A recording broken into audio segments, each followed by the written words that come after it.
Yan yung sinasabi natin, kaya yan din na sinabi ni Pangulong Duterte. Kalimutan nyo na yung 20 pesos na bigas. Iginiit ni dating Pangulong Rodrigo Duterte na daydreaming o hanggang pangarap lamang ang panawagan na gawing 20 pesos ang per kilo ng bigas. Sa isang panayam, sinabi ng dating presidente na dapat nang tanggapin ng mga Pilipino na wala nang paraan para maibaba pa sa 20 pesos ang per kilo ng bigas dahil hindi na ito makatotohanan. Masindarinaan niya ito sa kasalukuyang sitwasyon sa merkado.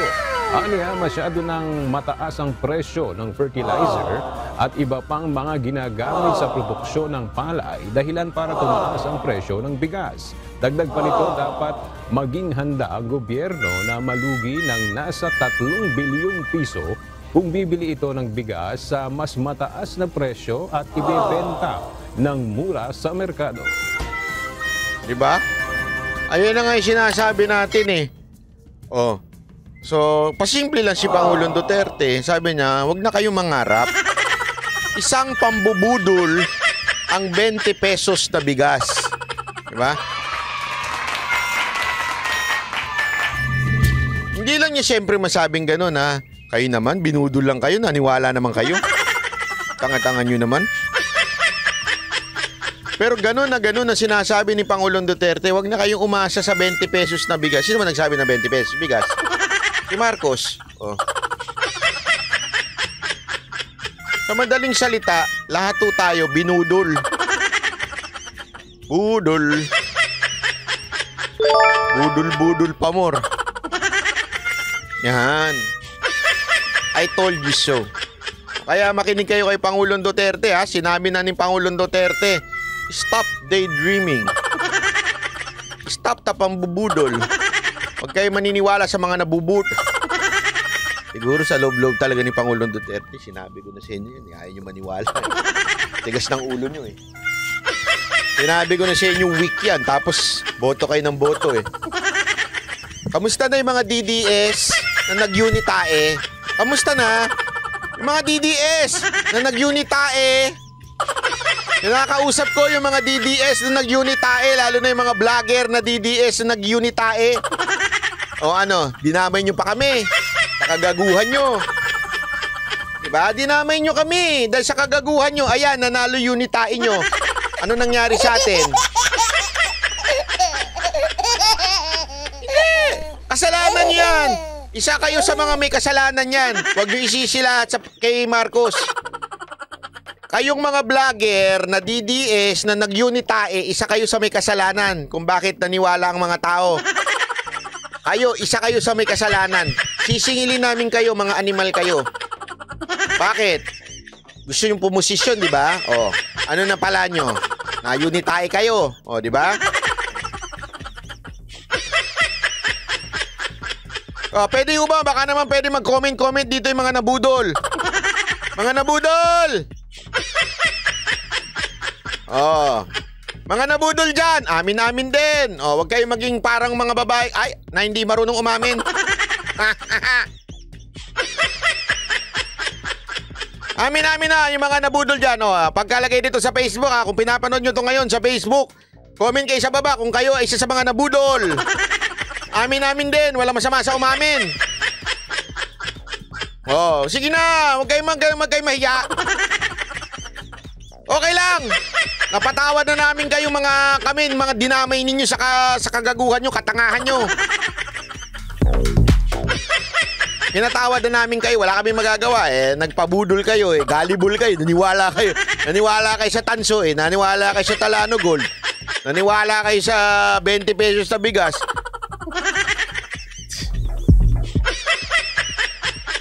Napatawad na namin kayo, huwag kayo mag-alala, okay?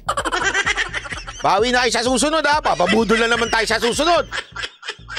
Yan ang problema kasi. Sa totoo lang ha. Yan ang problema talaga sa sa mga Pilipino eh. Nabudol na tayo noong 2020 ano ba na ngayon? Nagulan ako sa 26 na ba ngayon? Gusto ko lang kasi ma-advance eh. 2023 na pala ngayon. No? Yung mga nagpabudol noong 2022, ha, makinig kayo ha. Baka naman ulitin nyo na naman. Sa 2028. Wag naman kayo araw-arawin tanga. Hindi sa totoo lang, wag naman araw-araw ang tanga. Okay lang naman minsan, no, nga once a week, tanga, ganun. Pero kung araw-araw ang pagiging tanga nyo, wag naman. Parang awa nyo na. Parang awa nyo na. Wag naman kayo magpaka-araw-araw na tanga.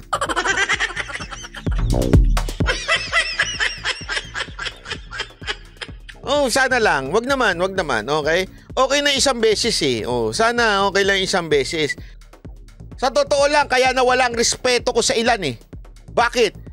Kasi survival lang inisip nyo. Ano mangyayari? Mawawala na si PRRD. Sino na susunod? Marcos and Vice President Sara Duterte. So kung anong gusto ni Sara Duterte, dun kami. Yan ang nasa utak nyo nun. Survival. Hindi ang nasa utak nyo what's good for our country. Alam nyo what's really good for our country. And you know why? Alam nyo ang bukang bibig ng ating Pangulong Rodrigo Roa Duterte. During the campaign, alam nyo, ilang beses niyang sinabi weak. And to be honest, some of you were with me during that time. I was with the president at that time. I heard it. Hindi ko narinig kung kani-kanino, narinig ko kay Pangulong Duterte. May mga kongresista, may mga senador na naandun sa meeting na yon. I was fortunate na naandun ako. Narinig ko. Sa bibig mismo ni Pangulong Duterte, ayaw niya yan. And marami sa inyo mga vloggers, alam niyo yan, ayaw niya yan. And yet, inisip nyo kasi, mawawala na si PRRD. Mawawala na eh, malalaos na yung matanda na yan eh. Doon na kami sa bata. Doon na kami kay Sara Duterte. So kung saan si Sara Duterte, doon na kami. For us to survive. Yung, ang totoo niyan, pinagpalit niyo yung love for your country for your survival. That's the truth. Kaya wag niyo akong tatarantaduhin na makabayang kayo, ano kayo. Hindi. Wala sa puso niyo yan. You want survival. And yan na nangyari ngayon eh. Pero ano napala niyo? Wala din. Diba? Wala rin kayo napala. Oh, ngayon, lahat kayo kontra na. O bakit? Eh nilaglag din kayo eh.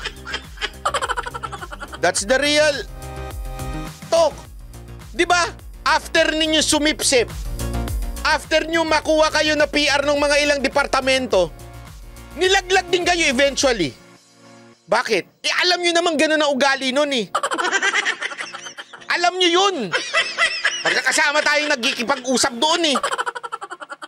Kaya lang, takot kasi kayo na kumontra laban sa maraming tao. Bakit? Your power is your influence sa social media. That's where you get your power.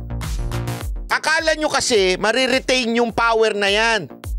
Ang unang iniisip nyo, whether you like it or not, kinain na rin kayo ng sistema na ang gusto ninyo tao. Feeling nyo magbibigay sa inyo ng kapangyarihan tao. No, that's not true. Don't ever forget, hindi tao magbibigay sa inyo ng kapangyarihan. It's the truth and justice that you're fighting for. Yan ang magbibigay sa inyo ng kapangyarihan para sa bayan na ito. Yan ang huwag mong kakalimutan. Bakit to? Tao, they change. Don't ever forget, the same people who said, Hosanna in the highest, is the same people who said, crucify Christ on the cross. Don't ever forget that principle. Same people yun.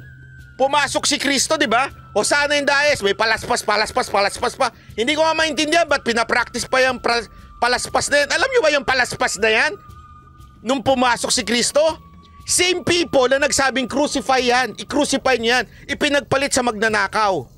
Same people yun. Anong ibig sabihin nun? People do change.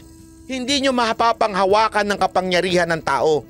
Ang mapapanghawakan nyo lang ay yung hustisya at yung katotohanan na ipinaglalaban natin. Kaya nga tayo nagsama-sama during PRR this time eh.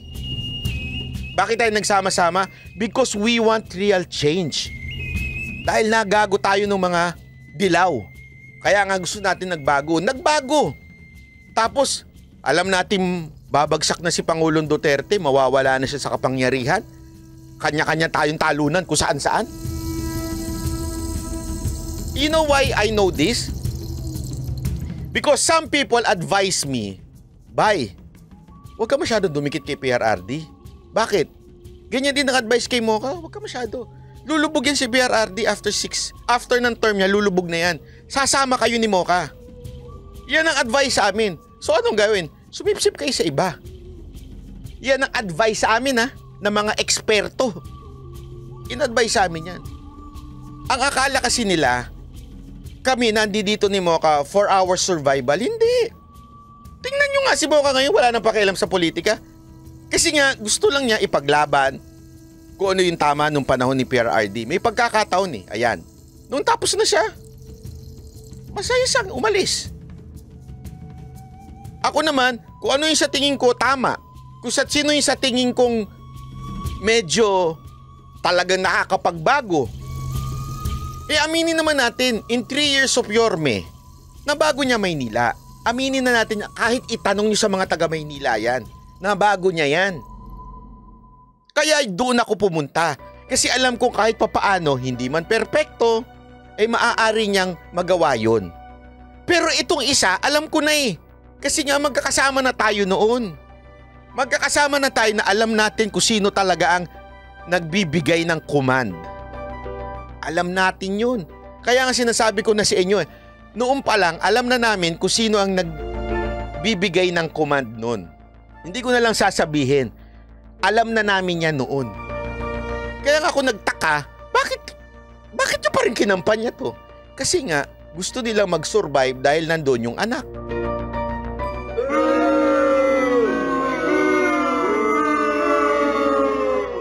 Let's move on. Tapos na yan. Talo na, di ba? Okay na, panalo na ang presidente nyo. May nangyari? Wala.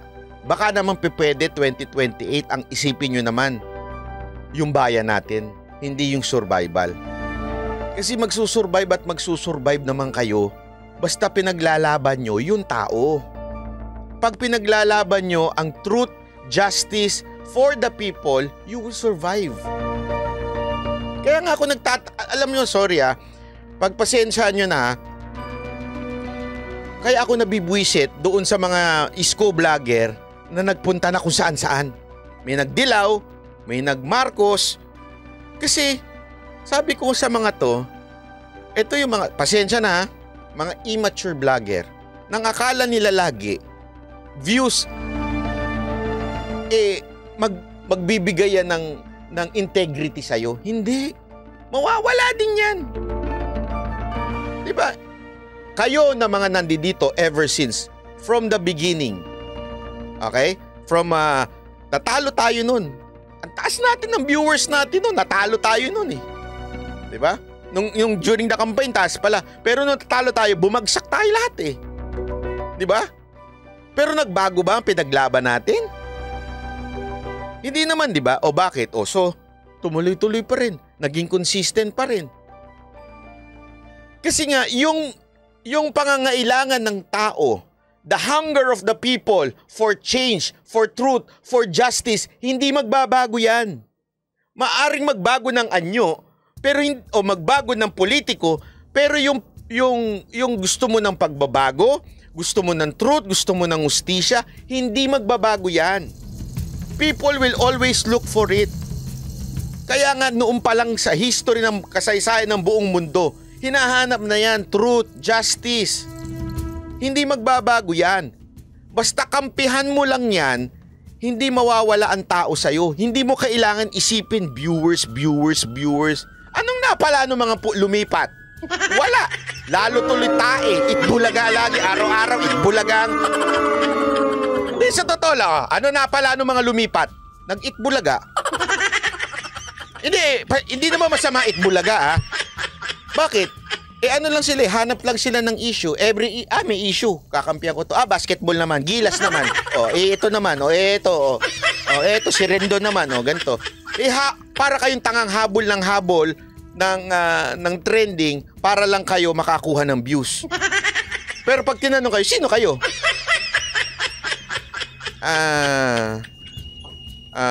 Trending chaser?